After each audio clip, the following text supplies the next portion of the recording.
welcome to my YouTube channel.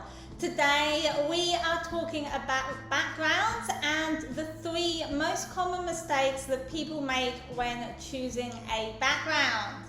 So you ready? Let's get started.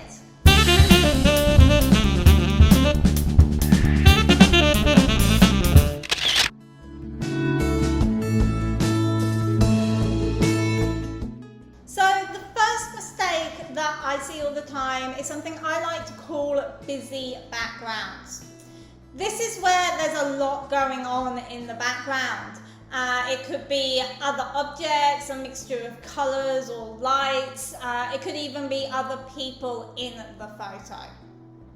The problem with a busy background is that it can easily take the attention of your viewers away from your product, what you want them to be looking at in the photo.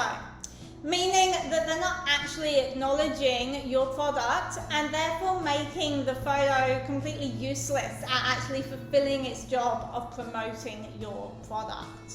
There's a couple of ways to fix this. The first is to think about your background and plan out what you are going to use for your background, where you're going to shoot the picture before you actually start shooting. And then when you're taking the picture, actually look around the edge of the frame and make sure that there isn't anything creeping into the picture, any unwanted items that you don't want in that frame. And if there is, obviously get rid of them, reframe or move them out of the way, whatever works best. The second way is to blur out the background using a bokeh effect. If you have a DSLR or a mirrorless camera, you can easily achieve this by using a low F number. If you're using your phone, on iPhones there is a portrait mode. I believe most Androids have a similar mode where it automatically blurs out the background, giving you that bokeh effect as well. Using this technique, you can actually take photos of your products anywhere. Let me know if you want me to make another video explaining more about bokeh and how to actually do it. So if you do want that, just let me know in the comments below.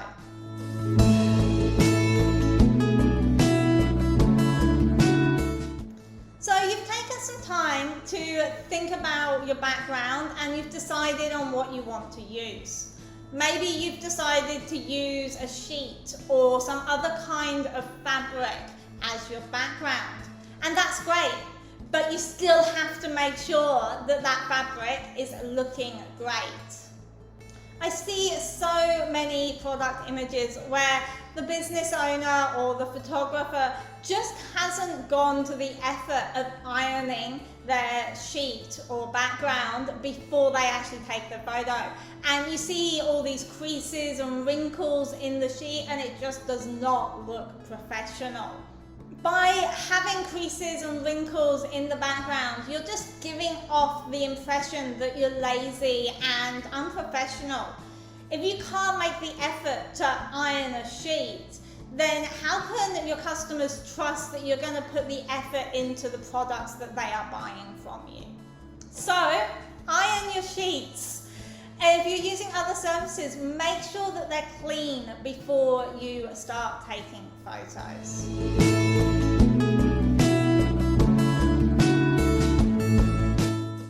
Okay, so the final mistake is not thinking about how your background is going to fit in with your product, your brand, your message, and your story. Even though it's a background, it is still an important part of the image. Every part of the image is important. And the background really can help when it comes to telling a story or sharing your brand's message.